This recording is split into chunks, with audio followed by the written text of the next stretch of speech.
Well, thank you guys for coming. I didn't know they were giving some kind of credit, so good crowd here. And when I was here, they would make you stay to the end to get the full credit. So anyway, thank y'all for being here. I came to Belmont, graduated in 1990, and this particular week, we probably would have been preparing to go to Lindsey Wilson or Freed Hardeman, and I'm going to Cameron Indoor Stadium Friday night to see my boys play. And so it's really amazing to see how far this university, the basketball program, everything here has come. Thanks to you guys for coming, everybody. We have our parents here, and one of my former teammates, Scott Corley's here, so we really appreciate you guys coming. I'm going to tell you a little bit about our story, how we got to where we are, and Suzanne's going to tell you a little bit about 147, and then hopefully we'll leave time for some questions at the end.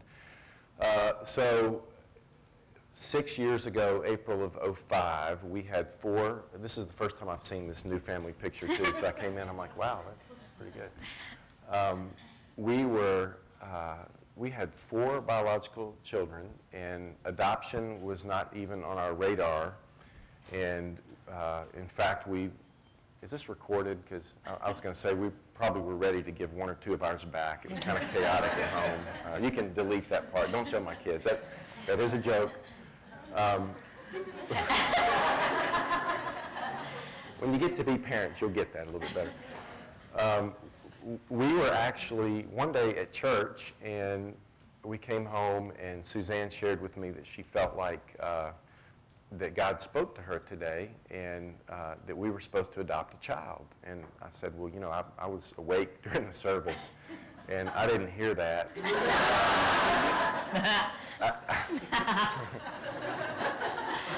I think I even said, you mean like audibly?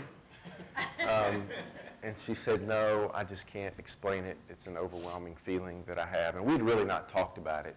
And leading up to that Sunday, that was in April of '05, a friend of mine had come to me over Christmas and given me this book. And he said, you need to read this book.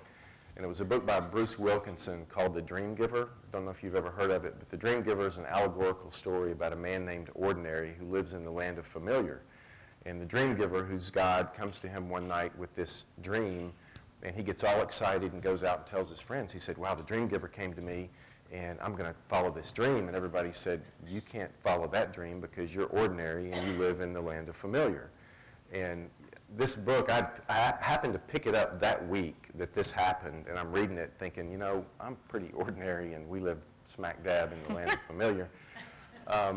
And so then this happened that particular Sunday. We didn't tell anybody. Kind of one of those deals like, oh, we better keep this to ourselves for now. We don't know what to do with this. But to make a long story short, it was probably the only time in our lives when, within a day or two, we both knew that this is what we were called to do. And I had heard that a lot in the past, feeling called to do something. This is probably the only time that we just knew that we knew that we knew. So we started the process to go get our first son. And what we learned is if you're going to do a domestic adoption, that unfortunately a lot of minority kids, especially little boys, are the last to be adopted. And so we opened our hearts to that and said, okay, we're willing to do that. And got our paperwork ready. And tell me if I leave anything out that's important, because I could talk for an hour on this one. But got our paperwork ready, and our names are out there with a couple of agencies, and we get a call literally one day, and a friend of ours had talked to some lady in Arkansas who ran an adoption agency and was telling her a story about this little boy that was going to be born in 3 weeks that they could not find a family for. So we said, okay, we'll step up, and that night we got on a conference call with the agency and the birth mom. We connected, we clicked, and 3 weeks later, she's in the delivery room, and Joshua, who is in the middle bottom, he'll be 6 tomorrow, or 2 more days. Wednesday. Caleb's is tomorrow. Joshua's is Wednesday. He'll be 4 tomorrow, and on the left, and Joshua in the middle will be 6 the next day. I was hoping for the same birthday when Caleb was born. Anyway, she didn't like that. I'm like, yeah, the same birthday will be cool. She's like, no, they need their own day. Their separate day. I'm like, yeah, but we can save money and have one party. I'm a financial planner by trade. That's my tent making. So Joshua was born. He came home, and we both knew before we got Joshua that if we were going to bring one African-American kid in our family, and we live kind of in a white world, we needed to bring two because we didn't want our son to be the only one that was different. So we knew in time we would adopt a second. I always say, we were done at 4 after our biological kids. And then we were done at 6 because after 5 we knew we weren't done. And then we were done again at 7. And I don't know if we're done or not. But so anyway. I think we are. We think we are. So Joshua came home, and almost 2 years later to the day, we said it's time, and this tells you that there's such a need out there in the orphan care world. We got a call on a Sunday from a domestic agency and said, hey, we've shown your profile to this young birth mother, and Suzanne's going to talk a little bit about birth mothers. We've shown your profile to a birth mom, and she's selected you. This is on a Sunday. Can you be here on Thursday in Utah to get him? He's going to be born. And we're like, okay, we're headed to Utah. So we bring Caleb home, and life is chaotic. That's a happy picture. I mean, I think we had to doctor that one. We did not. Taking pictures is hard to get everybody to smile at the same time without hitting and poking. So Caleb had come home, and we had gotten involved with Katie Davis, who runs Amazima Ministries in Uganda, and she's over there caring for, kids and feeding them and loving them and spreading the gospel. And one day Katie was at home a couple of years ago, and she said, of all the orphans I've met in Uganda, there's one that needs to come home to a family in America, and y'all are the family. And I'm going, no, we're not. We did agree to pray for her family. Yeah. We did. We're like, yeah, we advocate now. We advocate for others. But we'll pray about it. And my then 13-year-old daughter was very instrumental in bringing Josie home. Josie, who you see, it's kind of easy to tell which ones are adopted, right? So the adopted child on the right. We went to Africa to meet Josie and to visit Amazima Ministries. And Josie, and by the way, could you put up, hang on a second. I'll tell you the quick story. So Josephine, as she was known, Katie had come home and said, there's this little girl named Josephine. And she's always said that if we ever had a little girl again, she would name her Josie Love. So that immediately sparked an interest, and Katie starts selling, this little girl. She's Josephine, and she's in Uganda. Yeah, of course she's ours. So we knew that she had some developmental delays, and we went over to meet her. And when we went to meet her, we came home, and really we were both wrestling with it, going, wow, what does developmental delays mean?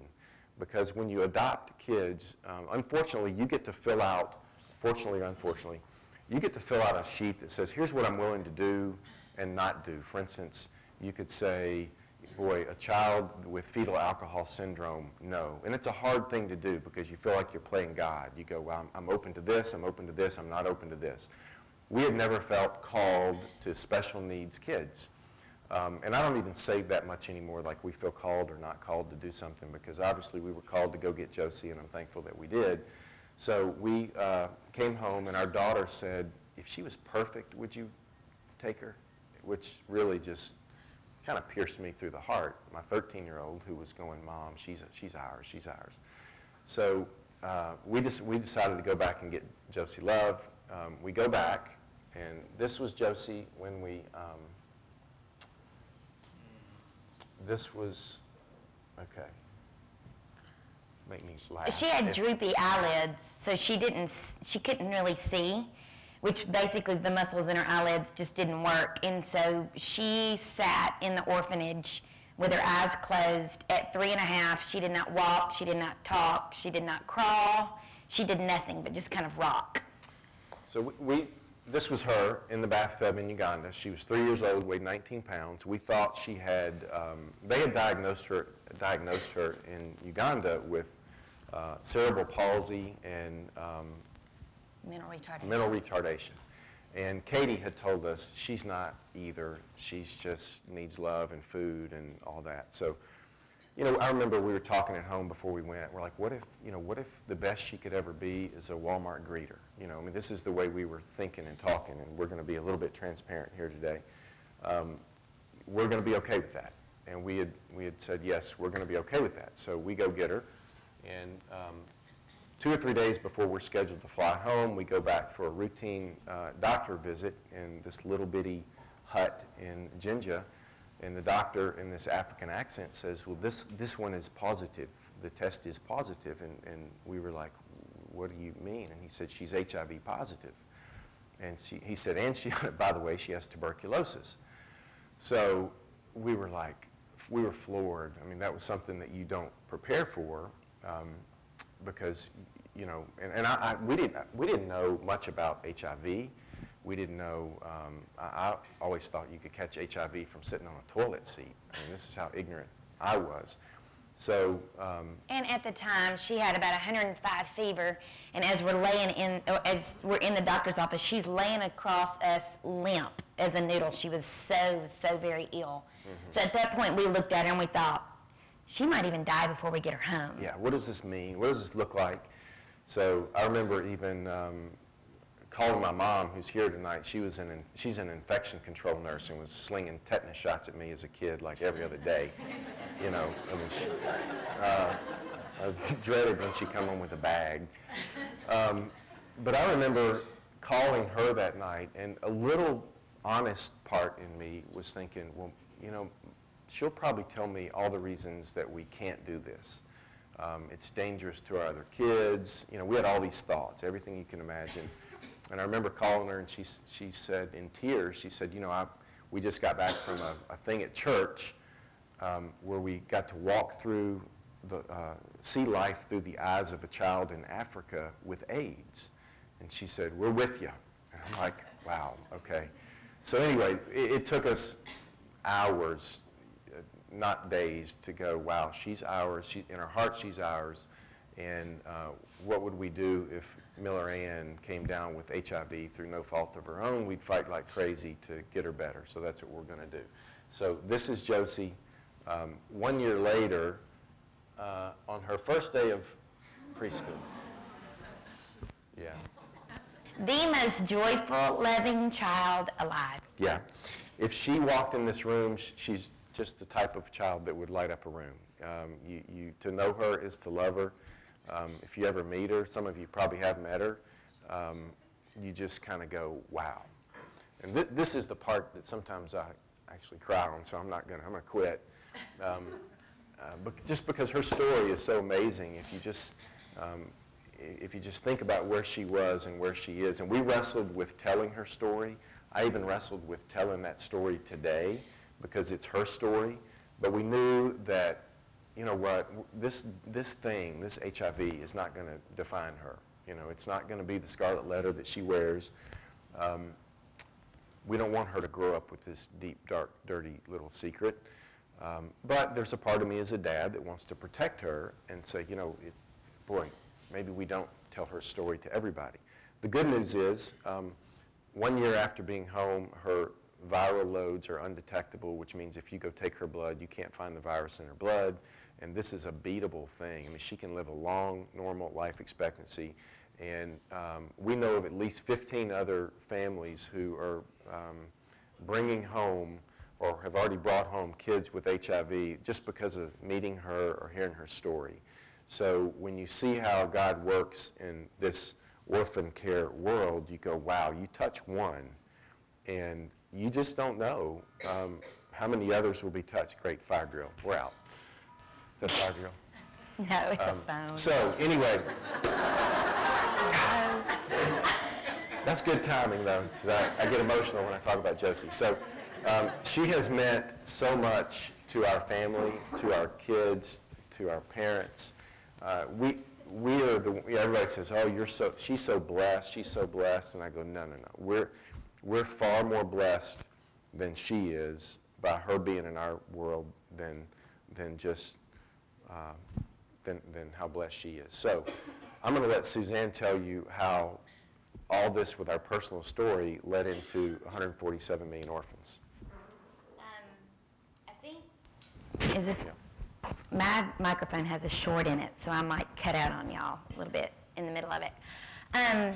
For me, when I spent that first little bit of time with Joshua's birth mom in the hospital, I looked into her big, brown, beautiful eyes and saw myself. I saw a mother who had so much love for her child that she was choosing to give him away. And it was at that point where I kind of thought, okay, I have 4 biological children of my own, and there is absolutely no way I would not keep them. The only way that I might give them up to somebody is if I thought I was going to die and I couldn't care for them. And so it's like I looked at her and I saw my same heart in her, and she was just somebody just like me, but had just been dealt a different hand at life. And for the first time, my heart broke to the point so bad. My heart broke so bad, it hurt so bad that I thought I wasn't ever going to get over it. Physically, my heart ached.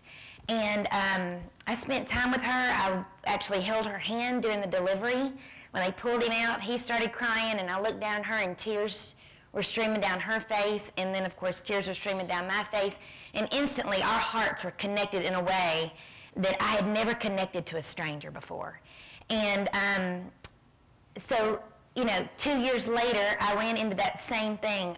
There was another birth mom, and when I looked into her face and into her eyes, she was the same person as me. She had the same love for this baby as I did for my children, and I was broken for her. My heart ached so bad, and then I had Caleb, and my love for those 2 little boys, it's like the scales were lifted off my eyes for just the color of their skin. I would rub lotion on their skin, and it would just glisten, and just beautiful, the most beautiful skin I had ever seen. And so it's like over time, my heart just started growing, and while it was broken, it was being healed and being filled full of joy, but at the same time, I still had this nagging ache for these birth moms who, at the time, I didn't know what they were doing. I didn't know if they were living every day with reminders of the decision that they had made.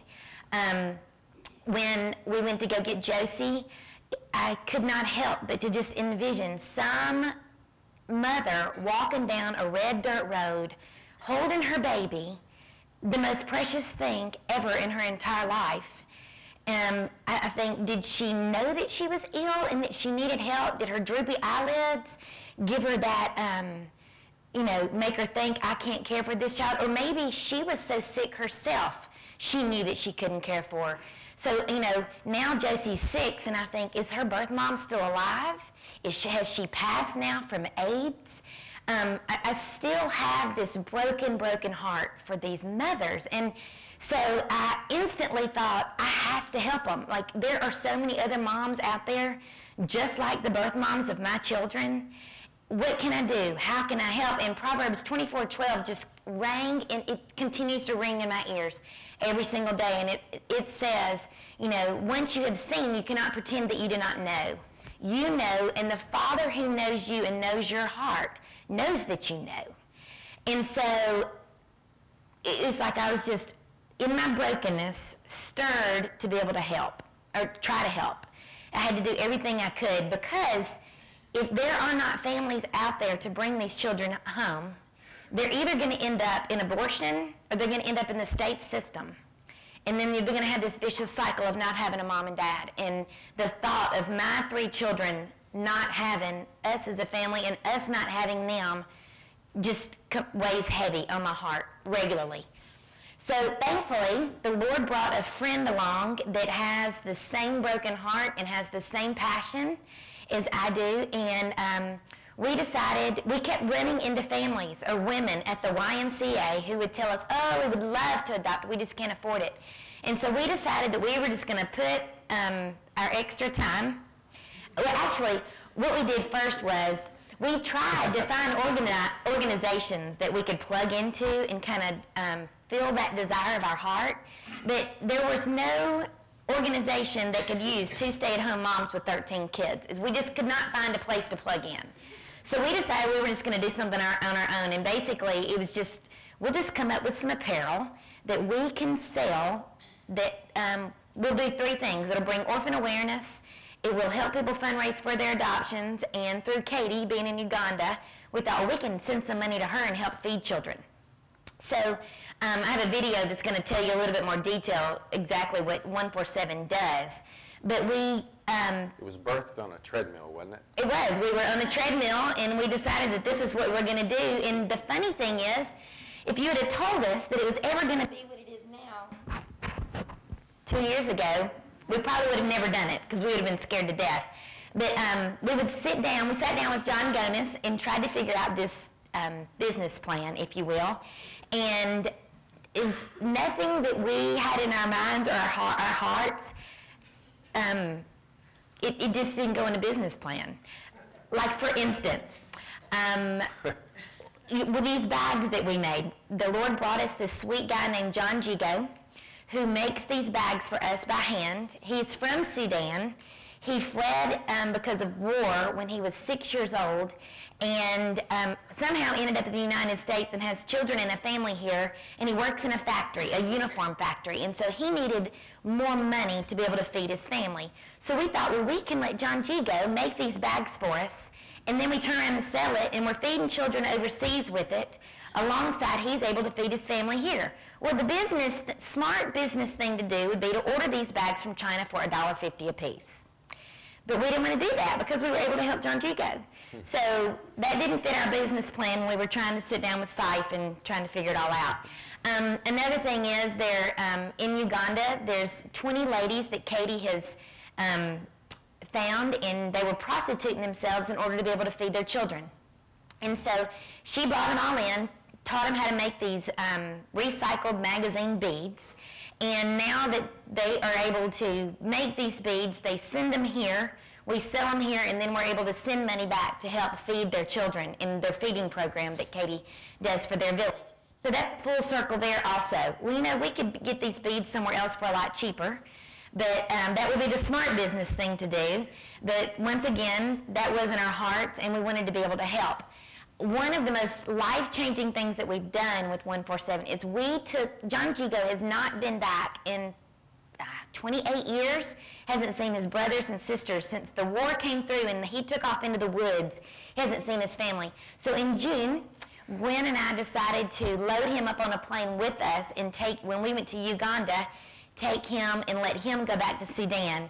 And I would get a call every day, oh, Suzanne, you are not going to believe what has happened today. And he would just tell me all about, like one day he spent the entire day just sitting at his mom's burial. Suzanne understands John, and my kids, when he calls, they're like, it takes about 2 seconds. It's John Gigo, Mom. This is something. He can't understand a word he says. We're just connected in heart. But it has been just amazing to watch him come alive, to be able to go back. Now, we fundraised in October to try to go back and put a well in, because his family has to walk 2.5 hours to get fresh water. And he also, we're talking to a girl right now that's hopefully going to be able to help him go in and put a medical clinic in his village. So that has been just so heartwarming. We started out just in Uganda, and now we give to China, Haiti, Honduras, Ethiopia, and Peru. So who knew? So it kind of just took legs of its own and took off running, and so Gwen and I have been chasing it ever since, and we've been dragging along Mike and Scott. The fabulous thing about Mike and Scott is we go around quite a bit and just speak and just share stories and try to to get people to come on board, which let me just say on the side that I love coming to universities like this because y'all get it. Like my generation, we're a little bit slower. Our parents' generation are a lot slower. No offense. But y'all get it. I mean, y'all already know what, I wish I knew what y'all knew at your age. Yeah. Y'all's hearts are open to go out and serve, and I can't tell you the amounts of college students that I talk to that, oh, well, I'm going here for this summer, I'm going in there. And I just want to encourage all of y'all, just go and do while you can and serve and feed and love. What? No, go ahead. Y'all see how it works at my house? I was going to add one thing to that. Okay, go ahead. I got my piece in. Okay, we got 5 minutes. Okay. It is true. You guys are, if you would have asked me 10 years ago if I would have been passionate about orphans, adoption, race relations, which has become a passion of ours, and HIV, I would have probably laughed at you. And the thing that we see in the younger generation is that you guys get that. Mm-hmm. You're already much more passionate about those things than many others than we are. So kudos to you guys for that. Yeah, it's good stuff. Yeah. So I'm going to show y'all the 147 video just to kind of give you a little bit more information about what we do. My partner Gwen is in here with me. And we have a website that y'all can go on. There it goes. And purchase stuff. And when you purchase something, you feed a child.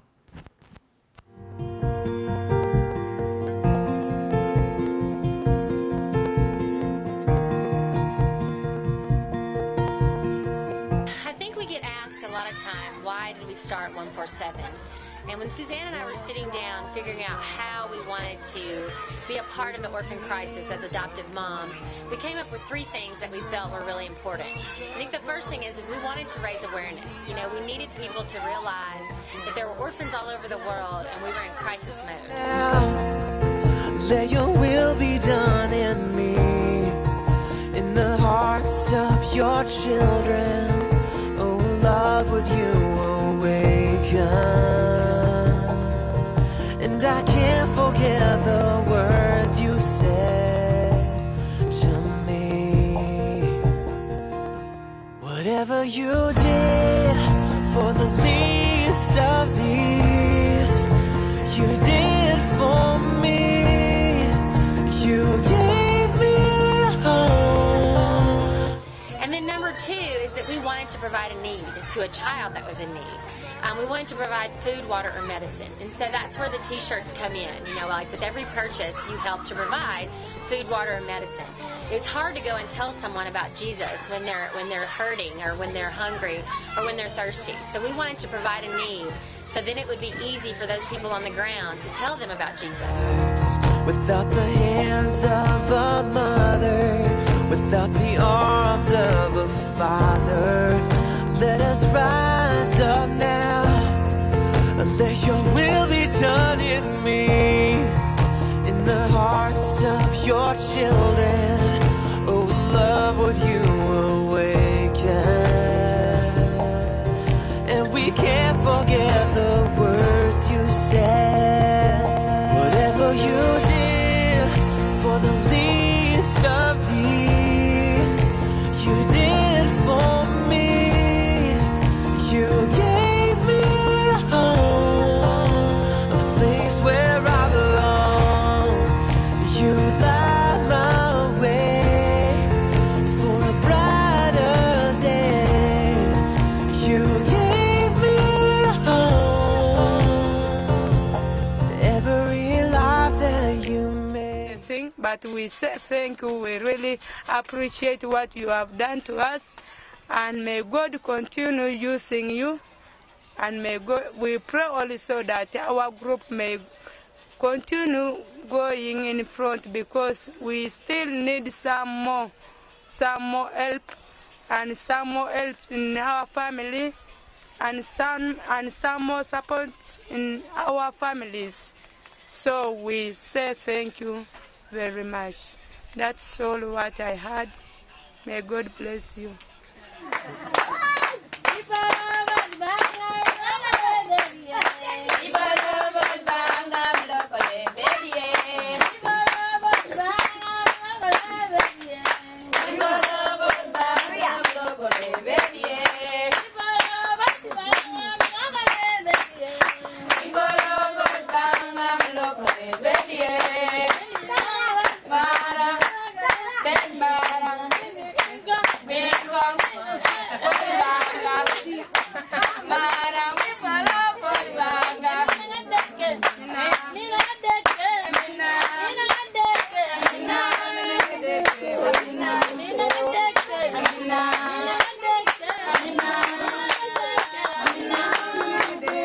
Let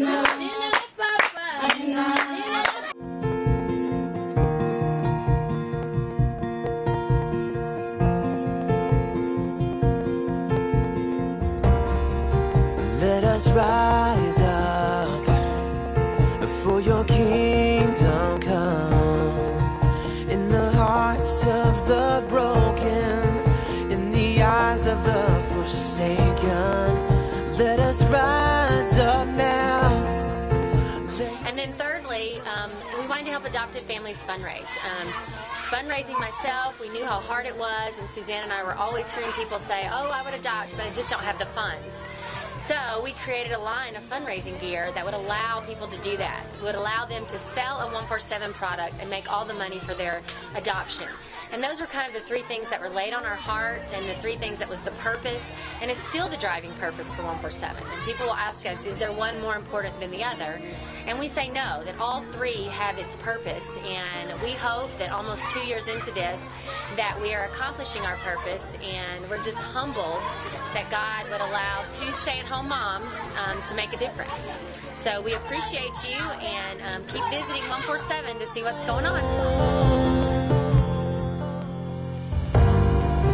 Let us rise up for every beating heart. Without the hands of a mother, without the arms of a father, let us rise up now. Let your will be done in me, in the hearts of your children. Oh, love, would you awaken? And we can't forget the words you said. I think another thing about 147 is that the Lord, we have allowed the Lord to just do his thing, and we've just kind of then said, okay, Lord, whatever you want for this company is what we want, is our desire also. And just to be able to watch the way the Lord has grown it in so many different directions, that when we first started it, we had absolutely no idea that we would ever even go in those directions.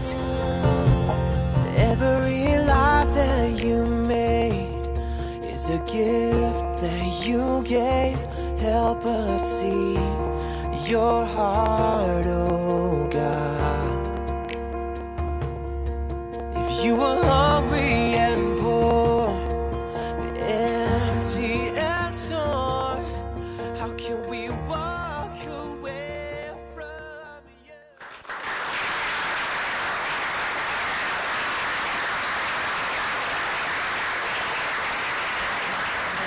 So I think we were going to leave the last 5 minutes open for questions if anybody has them. So is there a mic? Yeah.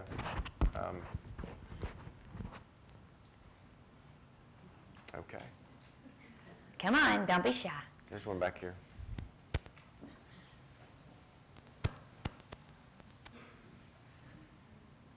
I saw some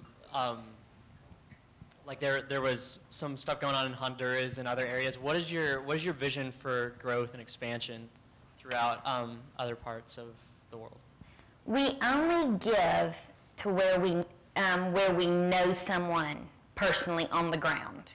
In the places that we have given, we have met that person. We know exactly what they're doing. We know exactly where the money's going.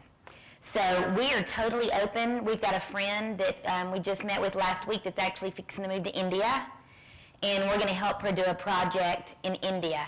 We're totally open to whatever needs there are in whatever country, as long as we know somebody and whatever they're going to do, we know it's going there. Does that answer your question? Is that what you mean? Okay. Yes.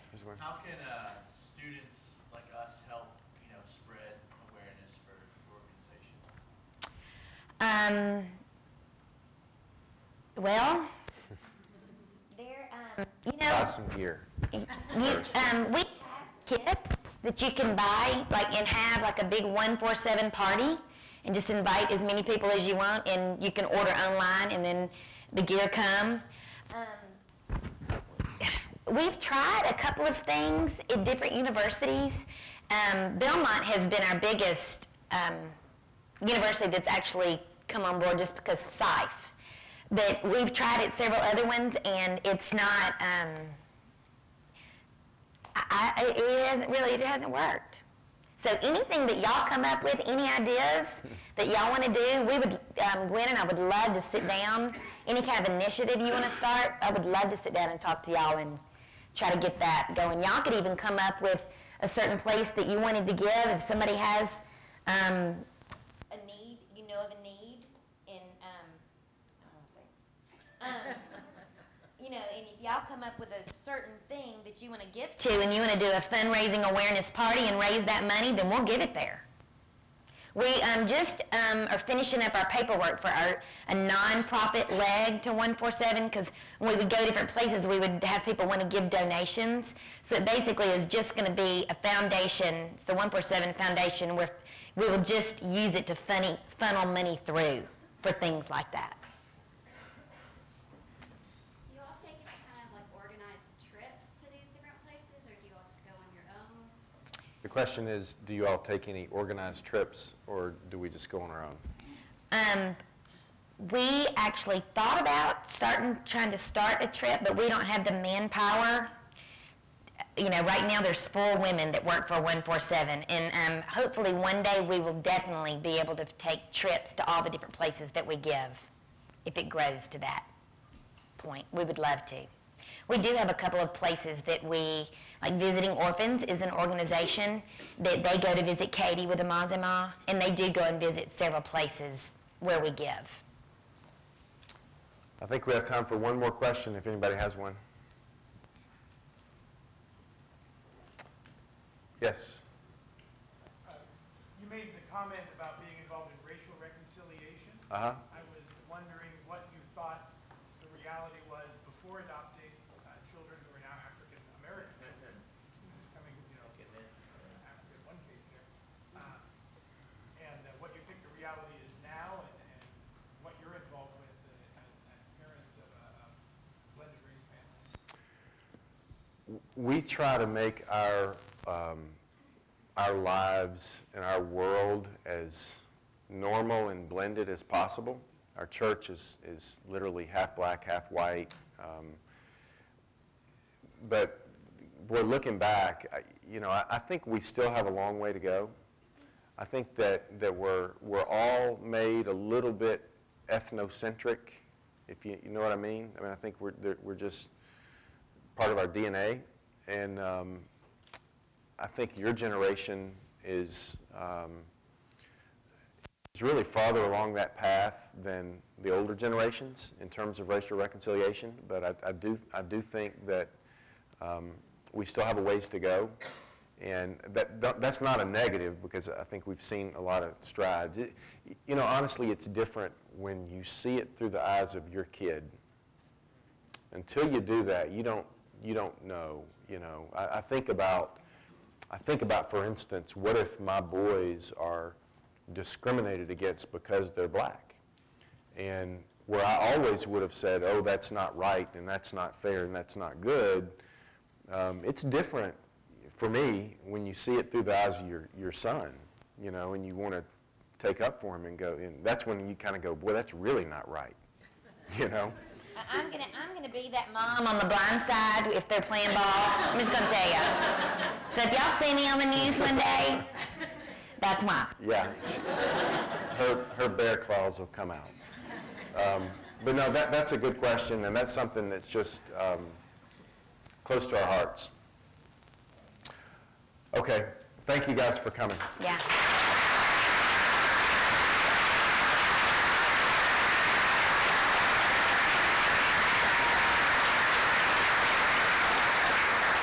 Before everyone leaves, any students for convocation, we're going to have 2